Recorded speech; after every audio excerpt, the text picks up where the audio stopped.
Hai, selamat siang, ada Dodi Sandra yang akan nemenin kamu untuk siang hari ini. Terima kasih untuk Rani Husain, tadi udah dikenalin juga. Doi bakal ngobrol, datang tamu juga. Tapi memang kalau kita membahas tentang Ubud, ada tempat wisata, semuanya kayak pengen didatengin gitu, pengen disamperin gitu bawaannya. Sudah kangen untuk sedikit berjalan-jalan atau menikmati beberapa venue yang ada di Ubud. Tapi kalau ngomongin tentang Ubud sendiri, kayaknya kurang lengkap kalau Doi belum ngobrol sama orang yang berasal dari situ juga. Dari Lotunduh, ada Bapak Dewa Made Sugirta, Bapak Dewa Alit, Ketua BUMDes dari Lotunduh, dan juga beliau adalah Ketua Ubud Expo. Selamat siang, Pak. Selamat siang. Sehat ya hari ini ya? Sehat. Kita ngobrol-ngobrol dulu. Tadi kan saya sempat bilang kalau ngebahas Ubud salah satunya adalah Lotunduh. Lotunduh sendiri juga kalau lewat sana banyak lukisan-lukisan, banyak galeri-galeri, atau juga teman-teman saya yang asli sana adalah penggiat seni. Tapi yang mungkin menarik adalah karena dari updatean sosial media teman saya juga ada yang sempat bilang ini ada kawasan wisata yang sedang dikembangkan, yaitu adalah Alas Arum Heritage.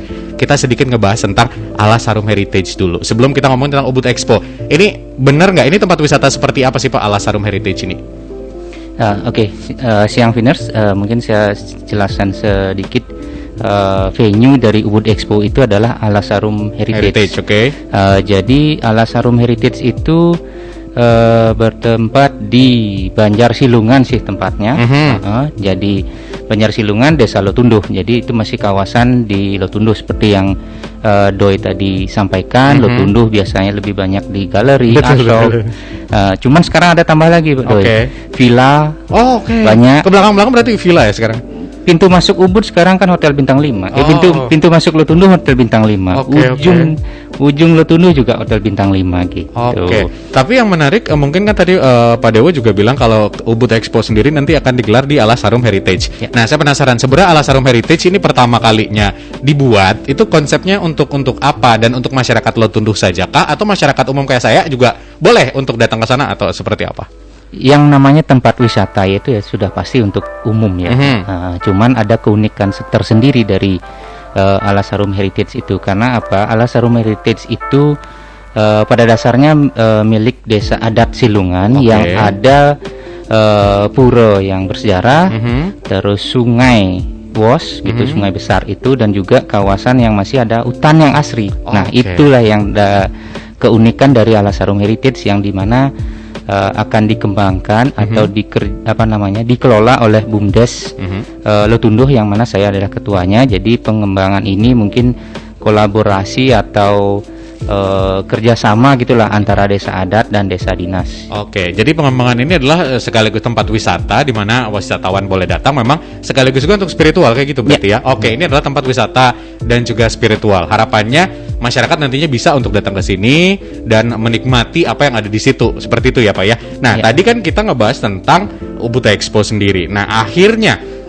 di tengah pengembangan proses dari Alas Arum Heritage ada Ubud Expo. Ini ide awal munculnya Ubud Expo kenapa?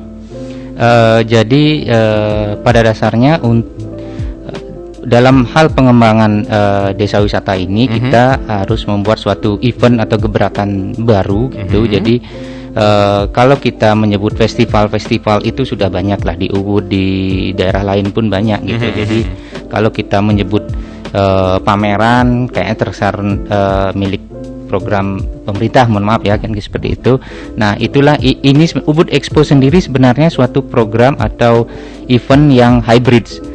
Jadi memiliki pameran dari para UMKM se-Ubud dan luar Ubud juga bisa.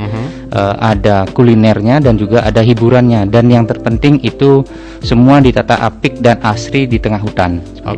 Ditata apik dan asri di tengah hutan itu kan menjadi PR juga ketika menyelenggarakan acara. Tapi yang menarik tadi Pak Dewo sendiri bilang adalah ketika pengembangan proses dari Alas Arum Heritage butuh kita event, dibuatlah event. Tapi ketika momen apa berkumpul misalnya sama berapa orangkah yang bikin ide, kita akhirnya memutuskan bikin Ubud Expo gitu. Momen kapan itu akhirnya terbersit? Apakah baru starting untuk ketika penggarapan dari Alas Arum atau setelah progres Alas Arum atau seperti apa Pak Dewo?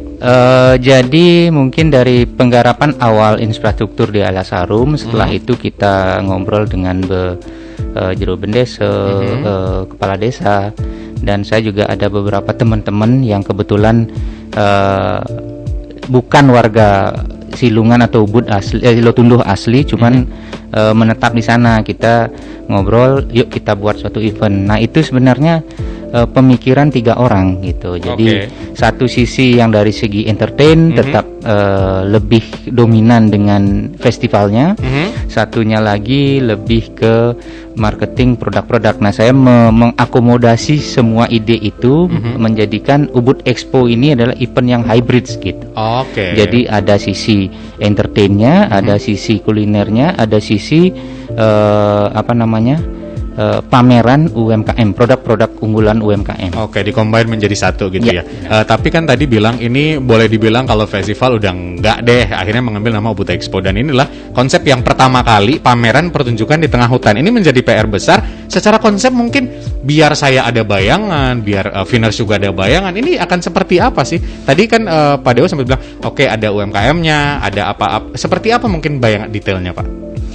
Jadi ya itu memang PR sangat besar dan sulit untuk mewujudkan seperti ini. Karena kita menyebut expo otomatis crowd yang banyak.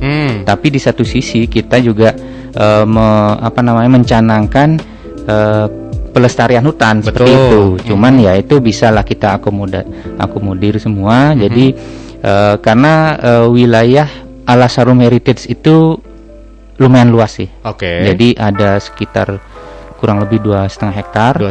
Yang mana ada pura juga, ada beji tempat melukat juga, dan yang masih kosong itu sekarang ada hutan dan tegalan alang-alang gitu. Jadi kalau untuk expo-nya sendiri kita posisikan mungkin agak ke pinggir dari hutan. Itu yang lebih merapat ke jalan. Cuman itu jalannya akses memang mentok untuk kawasan itu saja. Untuk entertainnya itu murni di tengah-tengah hutan. Murni di tengah-tengah hutan. Kita bangun 2 stage, yang namanya stage yang utama itu stage penataran. Yang satu stage yang lain kita sebut stage beji. Jadi fungsinya pun agak sedikit berbeda karena beji stage itu ukurannya lebih kecil, mungkin yang petunjukan yang akustikan gitu, atau yang dikit lah, yang sedikit gitu. Jadi di situ ada beberapa stage di mana diisi talent-talent tadi yang udah disebutin, tapi secara UMKM. Nah, kan tadi kan kita ngomongin tentang UMKM, kuliner dan karya seni yang ada di situ. Itu partisipan yang mungkin disediakan kan nggak mungkin bisa menampung ya, Pak ya? Menampung misalkan seluruh Bali pengen daftar, pengen ikutan karena kesempatan tidak datang 2 kali gitu. Itu dibatasi berapa jumlahnya? Karena area tadi kan nggak mungkin seperti Mbak bilang tadi nggak mungkin masuk di area pura dan segala macam gitu. Jadi kalau Ubud Expo sendiri kita menyebut nama Ubud. Jadi saya mengundang BUMDes sekecamatan Ubud untuk saat ini gitu. Karena kawasan kita mungkin masih terbatas untuk mengundang BUMDes yang lain yang lebih banyak. Jadi yaitu kita meminimalisir sekecamatan Ubud saja gitu untuk saat ini. Tapi kalau total Bapak ingat gak berapa jumlahnya, misalkan kayak belasan atau puluhan dulu? Kalau keseluruhan Ubud sih ada 7 BUMDes sekecamatan Ubud, cuman satu yang tidak bisa ikut karena lagi ada kesibukan juga di desanya. Jadi yang ikut berpartisipasi sekarang itu cuma 6 BUMDes. 6 BUMDes aja ya. Tapi untuk saat ini kan kita seperti kita bilang tadi bahwa tidak menutup kemungkinan nanti bisa saja sebali gitu kan. Kalau brandnya memang sudah ini kan baru pertama kali soalnya dibikin ya Pak ya. Tadi kan dari UMKM sendiri, terus dari performance musik tradisional, kesenian kalau Gianyar kita bahas atau bahkan Ubud itu udah banyak sekali. Nanti kira-kira yang akan ditampilkan ini apa saja, tarian-tarian atau apa gitu Pak? Jadi untuk openingnya, jadi saya paparkan sedikit ya. Mungkin rundown segala garis besar aja. Di tanggal 3 yaitu besok, itu ada opening mulai jam 4 sore. Nah, itu seremonial saja. Di akhir opening itu kita membuat suatu fragmentari. Jadi jadi yang ininya memang murni muda-mudi di Lotunduh dan Silungan khususnya. Jadi itu mengangkat suatu ikon yang ada di Alasarum sendiri. Jadi fragmentari itu khusus memang diciptakan atau di-create untuk event ini. Bukan event ini saja, jadi untuk Alasarum itu sendiri. Untuk Alasarum sendiri. Oke. Lalu ada beberapa seniman tradisional yang lain seperti Genggong Batuan, Oke. Terus yang di puncak, nah ini yang menarik, di puncak itu ada Cak Sri Kandi. Pernah Cak dengar? Sri Kandi. Ya. Pernah dengar saja tapi belum pernah Yang menyaksikan. itu tari kecak yang personilnya semua wanita. Oh, kalau selama ini mungkin lihat beli-beli saja, sekarang inilah Cak Sri Kandi perempuan ya. Ya, benar. Oke, itu di puncaknya ya. Plus yang lainnya masih ada juga. Ya, mungkin ada musisi lokal yang mau ngejam kecil lah Bisa bentar. di situ ya. Ya. Oke, format akustik juga bisa ada di situ. Tapi kalau ngomongin tentang acara, tadi kan opening sudah, performance juga sudah disampaikan. Nah, teman-teman, kalau misalkan pengen ikutan nih, kan tadi berarti untuk saat ini saya boleh bilang adalah yang pengen daftar atau mengisi booth di situ belum bisa gitu ya Pak ya? Ya, sementara iya karena sudah final. Udah fix kan, Ya, udah final. nggak mungkin Tapi kita bawa lagi boot yang kalaupun tambahan. misalkan kita berandai-andai dulu tahun depan ada lagi, seperti apa sih mekanisme selama ini yang dilakukan untuk mengajak mitra-mitra ini atau partner-partner ini? Apakah ada syarat khususnya atau apa? Kalau pada dasarnya khusus sih enggak ya, cuman kalau kita utamakan yang memang punya produk atau brand, jadi bukan hanya sekedar jual suatu contoh jual makanan yang sudah umum, tapi bisa jadi yang sudah umum cuman dia sudah mengemas membuat suatu brand. Oke. Karena kita seperti yang saya bilang tadi, ini event hybrid, jadi tidak hanya sekedar pameran jualan selesai. Kita bekerja sama dengan beberapa online marketing mungkinlah bila kita sebut. Jadi di 3 bulan ke depan setelah event ini, produk-produknya mereka masih akan muncul di online platform itu. Gitu. Oke, di platform online akan muncul karena hybrid tadi ya. Iya. Jadi berkesinambungan untuk dari event ini sendiri. Oke. Pak, tapi yang menarik juga untuk datang ke sini, ada nggak hal-hal yang do and don'ts atau misal boleh atau nggak boleh dilakuin karena memang ini tempatnya tengah hutan, terus kawasan wisata dan juga spiritual juga. Mungkin buat Viner siapa tahu kebetulan pengen datang ke situ, ada yang pengen di-remind nggak dari Bapak? Kalau secara khusus ya, karena kita mau nggak mau pemerintah sudah menerapkan PPKM sekarang kan, ya itu yang paling utama ya prokes aja. Prokes, dan oke. mohon itu diikuti secara ketat dan memang benar-benar, karena apa yang bertanggung jawab itu panitia, bukan hanya si mohon maaf kalau ada yang melanggar, itu bukan si pelanggar saja, juga panitia yang akan bertanggung jawab kan, seperti itu. Oke. Jadi prokes paling utama, habis itu ikut juga menjaga kelestarian, jadi tidak mungkin sampah atau membawa plastik terutama, itu jangan buang sembarangan. Dan yang terpenting karena kita ngomong ini di tengah hutan, Doy. Ada predator di sana.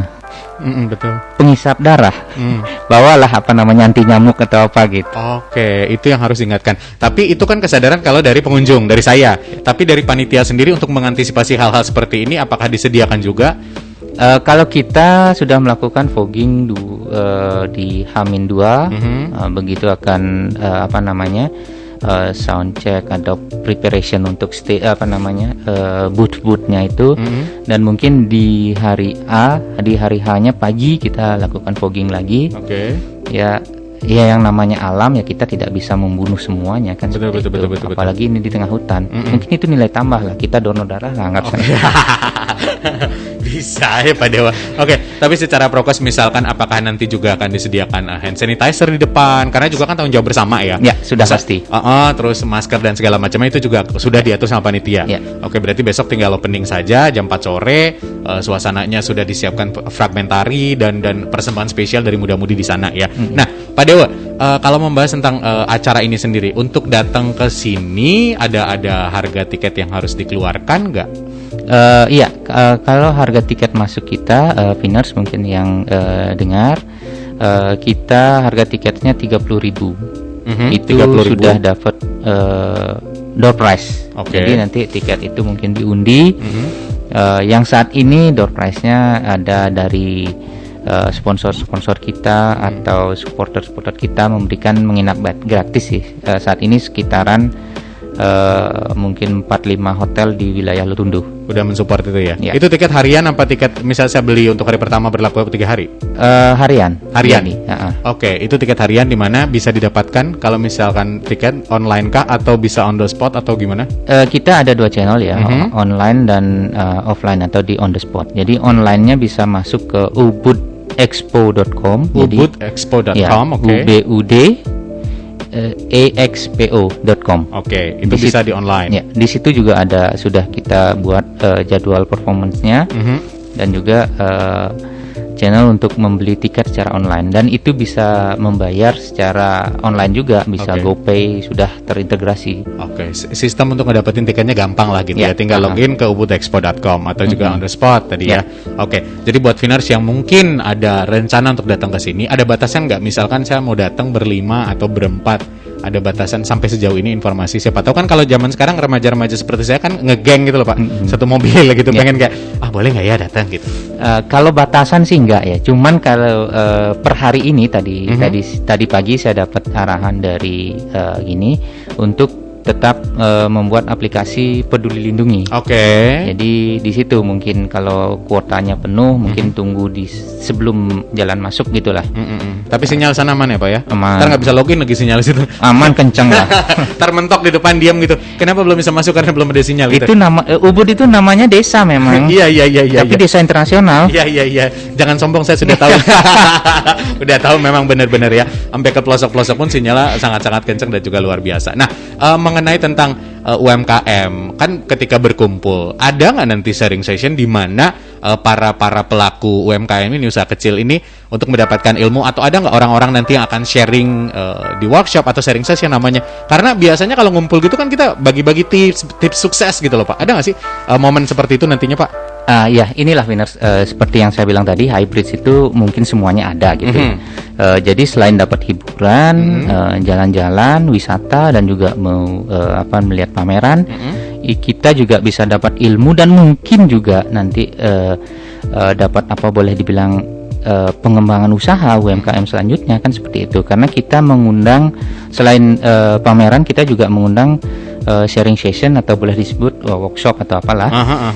Itu kita mengundang 3 narasumber di hari kedua atau tanggal 4 mulai jam 11 pagi. Itu ada Ketua Umum BUMDes Ubud yang kalau nggak salah namanya Pak Agung Raka, itu akan memberikan sharing bagaimana pengembangan UMKM lah.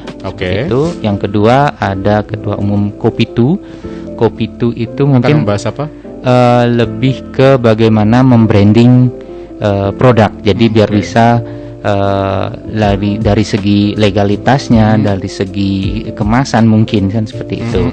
Nah, yang di puncak, di penutup di hari Minggu, kita mengundang Aji Krishna. Winners pasti sudah semua tahu Aji Krishna itu siapa, yaitu oleh-oleh Krishna, oleh-oleh Bali kan gitu. Nah, di situ Aji Krishna akan memberikan sharing pengalaman beliau. Jadi, dan bisa jadi kalau pinners atau pengunjung lain atau juga vendor kita yang UMKM punya produk andalan yang mungkin cocok dengan yang segmen yang akan dikembangkan oleh Bali, ya bisa diajak direkrut menjadi supplier gitu oleh direkrut sama Aji gitu ya. Oke, berarti hari pertama, hari kedua dan juga closing nanti akan ada orang-orang yang akan sharing di workshop atau obrolan sharing session tadi itu. Hari pertama tidak Doi. Hari kedua ya. Hari kedua karena hari pertama opening. Nah, tadi yang mungkin biar ada gambaran, kalau ikut workshop itu sharing session itu apakah bayar tiket lagi atau cukup tiket masuk yang pertama saja?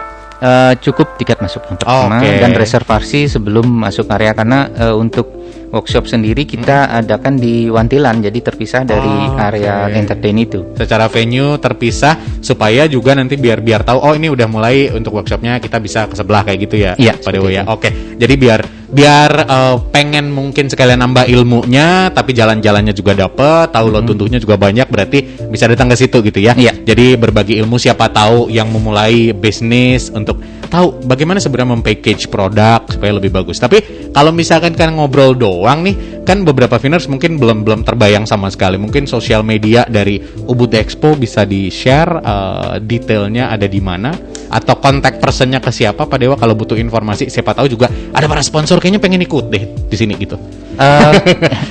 Kalau channel kita ada 3 sih saat ini ya. Jadi di website ubudexpo.com, di Facebook ya Ubud Expo, dan IG juga di Ubud Expo. Oke. Jadi untuk informasi lebih lengkapnya mungkin di website. Jadi kalau di Facebook dan IG lebih ke apa namanya, apa yang happening saat itu gitu. Oke, berarti apa namanya, beberapa informasi lengkap ada di situ ya. Apa ada rencana nanti untuk online juga kah beberapa kegiatan, misal fragmentari akan live? Udah ada pembicaraan sampai sejauh ini mungkin Pak? Mungkin itu ide bagus ya. Saya belum terpikirkan karena memang padat itu sekali. Ke saya kalau gitu. Jadi pas khusus fragmentari doang gitu, misal live di Facebook atau YouTube channel gitu mungkin. Tapi itu belum ada pembicaraan sampai sejauh ini. Tapi kalaupun misalkan ada, tinggal klik aja ke ubudexpo.com. Siapa tahu nanti memang bisa direalisasikan kalau semua alat mumpuni gitu ya Pak ya. Wah, luar biasa. Tapi terakhir deh untuk Pak Dewa sendiri, harapan dari Viners yang dengerin obrolan kita untuk siang hari ini atau kepada masyarakat, apa yang ingin disampaikan oleh Pak Dewa? Kalau saya secara pribadi dan mewakili dari panitia yang mengundang Viners atau masyarakat umum untuk bisa datang dan menyaksikan event ini, karena kalau bagi saya dalam apa namanya, dasar dari mengadakan event Ubud Expo ini adalah bagaimana meningkatkan lagi, menggairahkan lagi UMKM dan juga perekonomian masyarakat. Jadi ini memang murni untuk pengembangan, selain untuk pengembangan wilayah Arlasalum Heritage, juga untuk pengembangan UMKM, dan mudah-mudahan bisa tercapai peningkatan ekonomi karena di lesunya karena pandemi ini gitu Doi. Oke. Pak Dewa, terima kasih banyak hari ini udah ngobrol sama Doi, dan mudah-mudahan obrolan ini bermanfaat buat Viners juga yang di mobil dengerin Doi untuk siang hari ini. Nanti informasi lengkapnya tinggal login ke www.ubudexpo.com atau di Instagram atau juga Facebook. Semua informasinya lengkap ada di sana. Dan sekali lagi, mudah-mudahan obrolan ini bermanfaat dan memberikan referensi yang berbeda ketika kamu pengen datang ke satu acara. Dodio Sandra pamit, so keep your imagination and always try to make it come true. Bye-bye.